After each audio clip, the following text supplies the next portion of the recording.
I travelled through every country in Central America in about 6 weeks. This isn't a guide or list of recommendations, it's just the things that I experienced in each place. So I flew into Cancun in Mexico and got the bus down to the Belize border and then crossed over the border and got the bus to Belize City.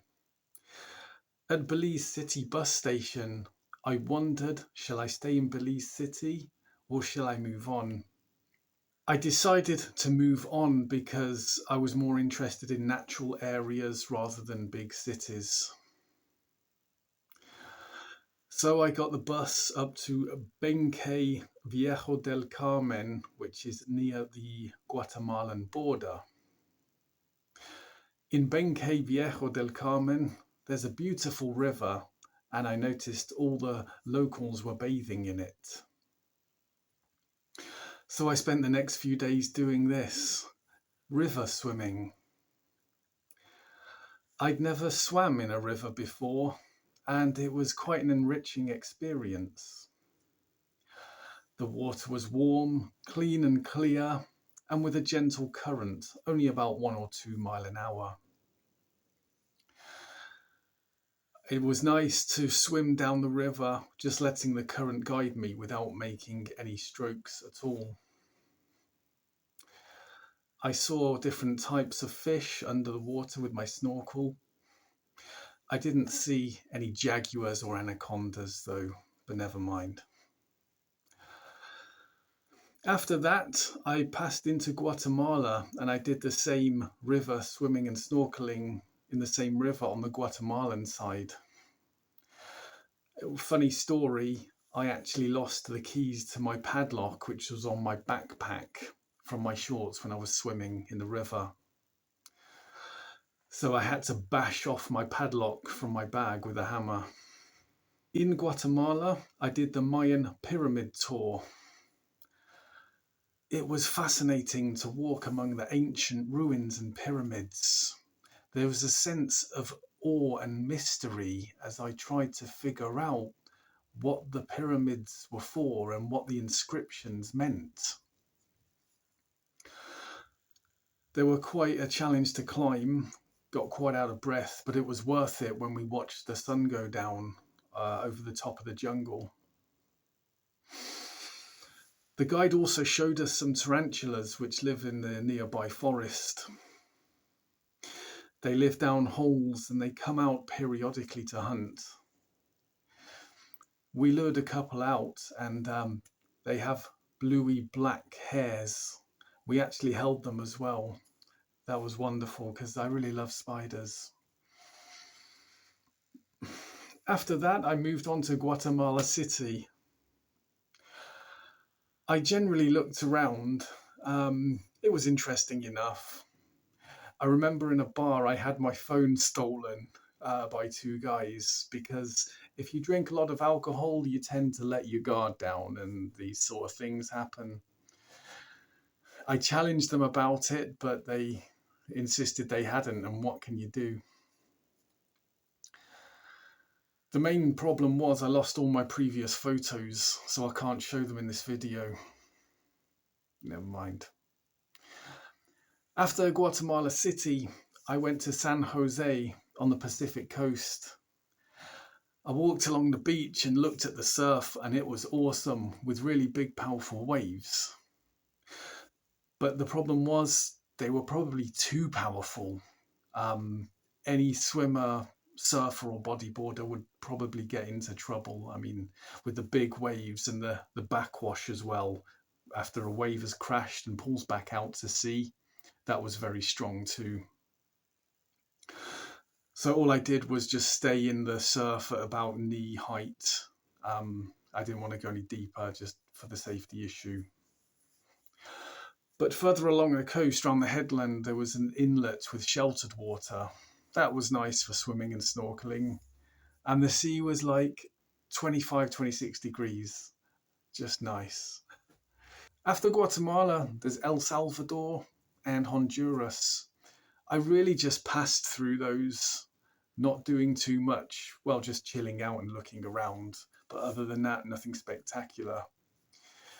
And I remember trying to cross into Nicaragua from Honduras. I got to the border. I stamped out of Honduras to go to Nicaragua, and they told me you need a COVID test. I didn't have a COVID test, so I had to stamp back into Honduras, go back to the nearest town, find a clinic, and get a COVID test.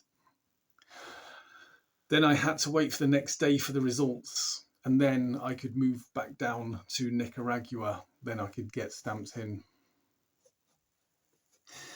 That really annoyed me at the time because it was extra time and expense, but it was totally worth it because Nicaragua was awesome.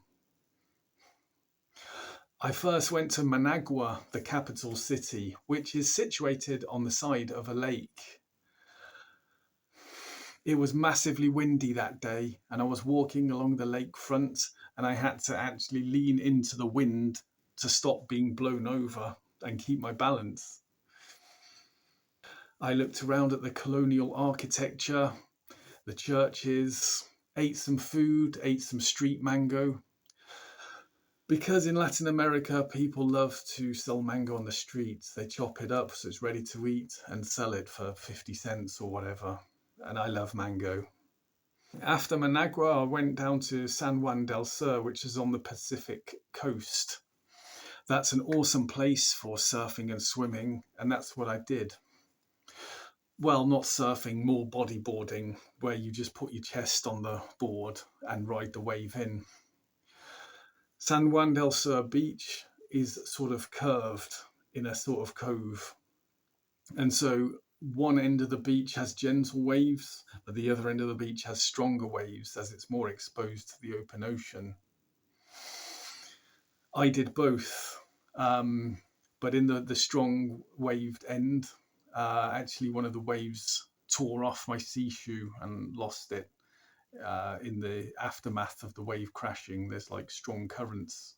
So I also rented a motorcycle and I went from San Juan to Ometepe Island.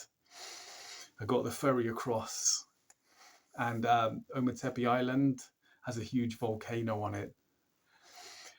And I remember riding around, circling the volcano, and then I thought, oh, shall I try and climb it? But I didn't really have time, and there were no real paths up it. And I'm probably not fit enough either because it was quite a steep one. Other than that, motorcycling through jungle roads to and from that area, I encountered a howler monkey, or actually, I heard a howler monkey. And if you've never heard one, it's a sound from the very depths of hell itself. It's the most guttural roar you could imagine. It sounds like nothing you've ever heard. Also, I remember the Halloween crabs. They're kind of coastal crabs, but not sea crabs. So you get them in the vegetation along the coast. They're so colourful, as you can see in the photo. Kind of, you've got white, black, yellow, orange, and red, and purple. What a beautiful crab. Also in Nicaragua, I visited the Volcan Masaya. I went on the night tour.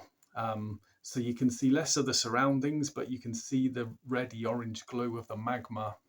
You can also smell the gases like sulfur dioxide and calcium carbonate, amongst others. I'm not exactly sure. And yeah, you just get close to the edge and marvel at the view of the magma bubbling away. You can't get too close because obviously you don't want to be falling into a live volcano. In Nicaragua, I went to there's like volcanic mud springs which boil out mud and water that are heated from below by the volcanic thermal vents. That was awesome as well, and it's supposed to be really good for your skin or something if you put it on, but not when it's hot because it's really hot. It's about 200 or 300 degrees. But yeah, when it's cooled down, you can apply it to your skin and absorb the minerals or some stuff like that. So that was Nicaragua. Then moved on to Costa Rica. I first went to the capital, San Jose, and looked around. And then it was time to get the bus down to Cahuita on the Caribbean coast. And I remember walking from the main street in San Jose to the bus station, and it felt so dodgy, like very run down back streets and dodgy looking men hanging around doing nothing. It felt quite dangerous and tense because you actually get a sense for danger when you've been in countries like this, like I have. You can kind of just feel it. But anyway, nothing happened. I made it to the bus station okay. I got the bus down to Coweta National Park, which is on the Caribbean coast. I was going to do some snorkeling, but there'd been storms the previous days. And so the water was too rough and murky to do snorkeling, so the tours weren't running. I walked along the jungle national park area. I saw sloths, which are like a very lazy monkey that hardly moves. And when they do move, they only move very slowly. I saw a snake coiled around a branch. I loved that. And lots of hermit crabs as well on the beach in the shells that are available. I love to pick them up and let them crawl over me. Wonderful experience. I also remember eating wild banana. I was walking along the road to the beach one day and I saw a banana tree and there were bananas growing on it. I thought, oh, great, free fruit. So I picked one and I ate it. It was short and fat compared to a banana from the supermarket. And when you eat it, it's full of seeds, like really big seeds. It's like having a mouth full of marbles. But the taste of the flesh is so rich and sweeter than what you get in a supermarket banana. Anyway, after Costa Rica, I moved on to Panama. So I crossed over the border and I got the speedboat to the Bocas del Toro archipelago, also on the Caribbean coast. The speedboat was so fun. It's really fast, and also you bump up and down on the waves and ridges in the water. The sensation is, I guess, like riding a motorbike a bit. I loved it. And in Bocas del Toro, I did the best snorkeling I did on the whole trip. We did a tour and they take you to different sites. There were dolphins jumping in and out of the water. I snorkeled in amongst the sea corals with brain coral, which looks like a brain, and sea pens. They kind of have an umbrella and then they retract when you get too close. I saw barracuda, like a big meter-long barracuda. Lots of rays as well. I don't know if they're stinging rays or other types of rays. Another day I went to Starfish Beach, so called because there are lots of starfish, big red spiky starfish. I did get annoyed because there's a sign saying, please don't pick up or handle a starfish, and many people were doing just that to take photos of them. Anyway, so I swam along that beach and further down there was a mangrove forest. Mangrove forests are excellent for snorkeling because they're fish feeding grounds and nurseries. At one point I startled a barracuda and it faced off against me with its angry, startled face. At that moment I realised that these fish have emotions just like I did, and it was like a sentient being just like me. I also saw a blue-ringed flatfish as well, like a plaice, kind of whitey grey, blue and black rings on it. What a beautiful specimen. So yeah. Anyway, after Bocas del Toro, I got the night bus down to Panama City. I got off the bus early in the morning, it's probably like 5:30, and I'd booked a hostel in downtown Panama City. I looked at Google Maps and I thought, oh, I could walk it, and see some of the city along the way. And I started doing this.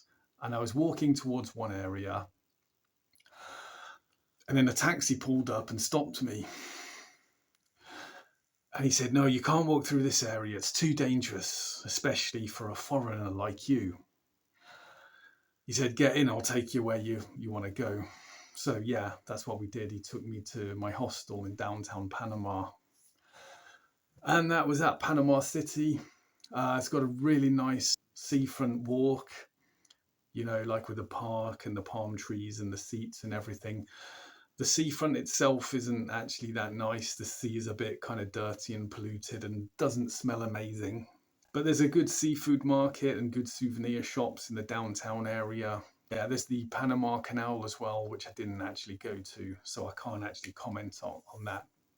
That was it for Central America. Hope that was useful. Let me know what you think in the comments, and I'll see you in the next video.